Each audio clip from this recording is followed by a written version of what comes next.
So we have two centrifuges here, and they do similar things. Essentially, use centrifuges to separate out mixtures. So you might have a liquid and a solid in a mixture, and if you want to separate that solid out from that liquid, centrifuges can help you. So this centrifuge here is used with microtubes like these ones. They're really tiny. They'll just go into these holes here. The most important thing to know about centrifuges, and this is the case for all centrifuges in our lab and any centrifuge you'll find, is that you want to balance them. So if you have only one sample, for example, you want to make sure that you have a second tube, and that tube is of equal volume or equal weight.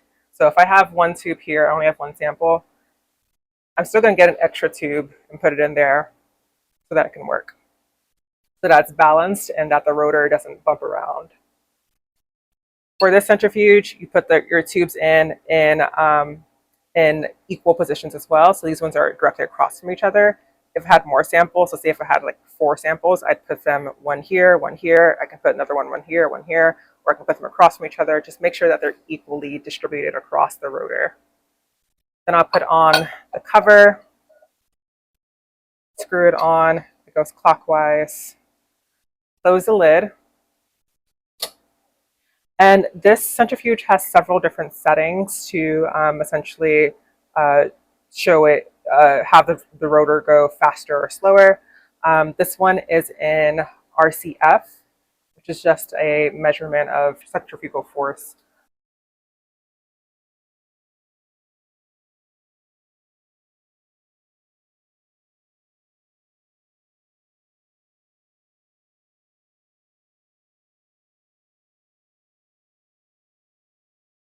Typically, when you're doing a separation, if you're doing a protocol, it might tell you what RCF or RPM you need.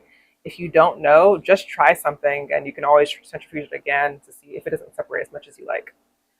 Okay, so for this one, we're going to set the RCF to, let's say we want to do right now it's at 3,000. I can also change it if I wanted to, so I can just go to program. Oh, not program.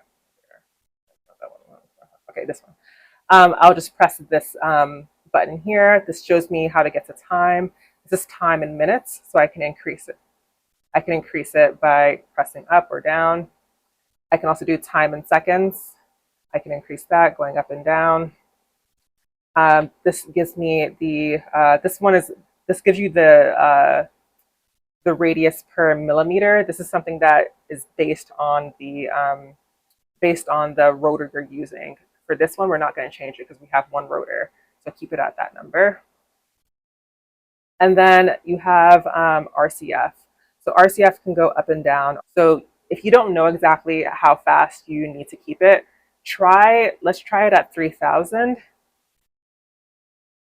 And if that doesn't work, go faster or go longer. But for now, we'll keep it at 3,000. We'll just keep going down.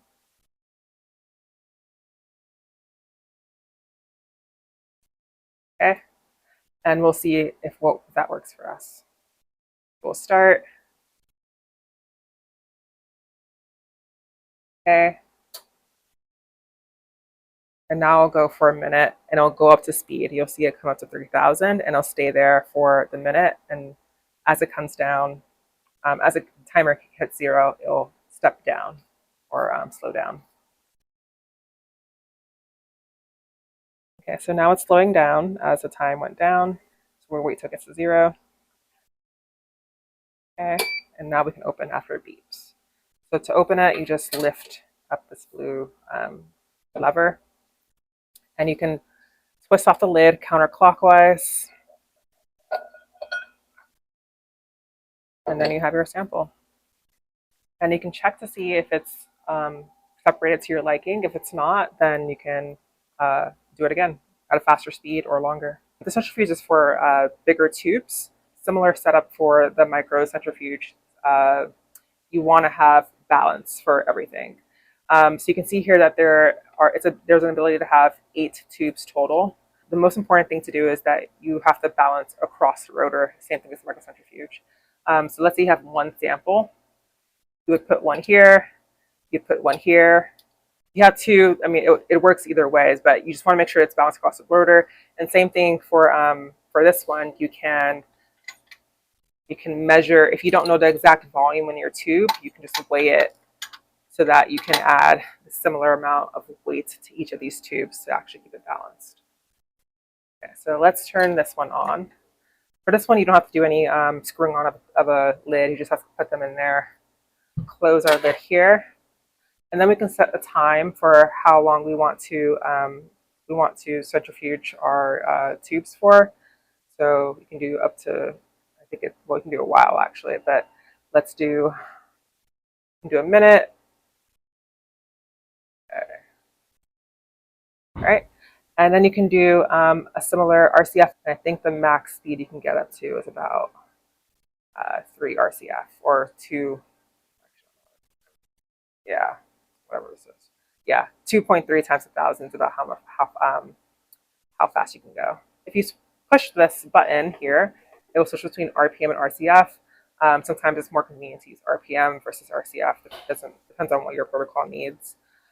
So let's do 3.5 RPM. Then we turn it on by pressing this button that says time. Press start. Stop.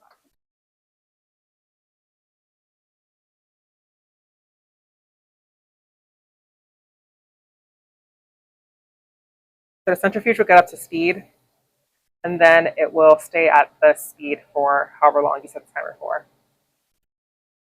Okay, once the timer runs down, you'll see the rotor starts to slow down.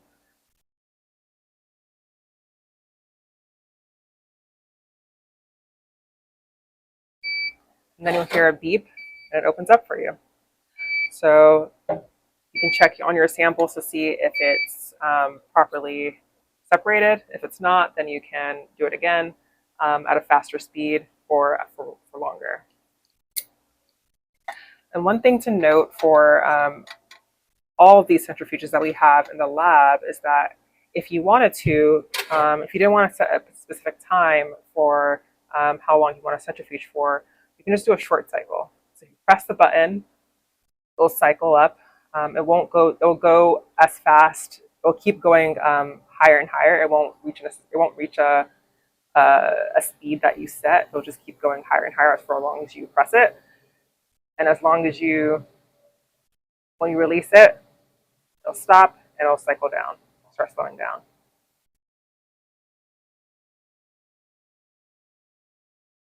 And that might be something that you want to do if you just want to make sure if you want to have a very quick, let's say if you had water or liquid on the side of your tube and you just want to get it collected to the bottom instead of being on the side, you can do the pulse to get them all collected on the bottom. And that's all. So this thermal centrifuge is a bit different from the ones that we have on the other side of the room. This one has temperature control, so you can actually get it to be a colder temperature in case you need to have your, in case you're working with a sample that needs to be kept cold. So that is here. So right now it's at 4 degrees Celsius. This is in Celsius. You can always increase it if you want to. You can always decrease it as well. The important thing to know is that this will take some time to get up to or get down to the temperature you want. So let's say you're coming into lab to do an experiment. Make sure you turn this on if you know you need it later on. Okay, so similar to centrifuges that we have on the other side of the room, the main thing you want to remember here is to keep things balanced. So this rotor is a bit different. It has the ability to do column separation. So these are special type of tubes that have a filter on them, so that if you wanted to purify a particular substance, you can use it. You can use centrifuges and put the columns in these holders here. Another thing you can do is use plates. So if you had a well plate with 96 wells or 6 wells or however big your plate is, you can put them in here too, and that can be, these are holders for plates, and you can centrifuge your samples. So for this one, we're going to use our column holder. I have 2. As usual, you want to make sure they're balanced. So if I had liquid in here, I'd want to make sure that I have the equal amount of weight on both of these things, on both in both tubes. I'll put them in. I'll close the lid. For this particular rotor, the max speed you can get up to is 4,100 RPM. If we have other rotors, it'll tell you how much the max speed you can get up to, but for this one, we're going to keep it at 4,100 RPM max. We're going to do 3,000 RPM for this one, so it's an RPM here. If we want to change it to G's, which is similar to RCF, we can just press this button here.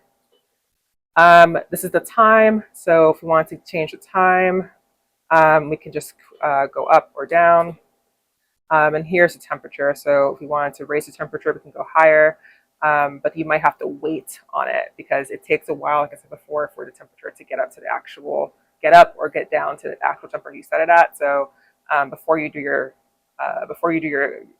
experiment, make sure you turn your centrifuge on and let it get to the temperature you want it to get to. So let's say we want to do it at 4 degrees. We'll go down there. You hear it turn on. That's the refrigerator turning on, essentially. Okay, so now we're set. We're gonna let it go. You press the green arrow, and you'll hear it come up to speed. This one's louder because the rotor is larger. With a larger rotor, the risk to your safety is a bit higher, so it's even more important to keep your samples balanced. Our other centrifuges on the other side have imbalanced sensors, which is really helpful in case you misweighed your samples or didn't put proper balancing around the rotor. But this one does not, so it will not tell you if it's imbalanced. So you have to do your due diligence in making sure it's balanced before you turn it on, or else it can become really harmful to the machine and potentially harmful to you. Okay, so the rotor is slowing down now. So now we can open up the centrifuge, and we have a green handle on the side here. You just have to pull it out. Okay, and we can get our samples and see how it's separated. If it's separated properly, then we can go about our day. If we want to separate more, then we can put it in for longer or put it in for at a faster RPM.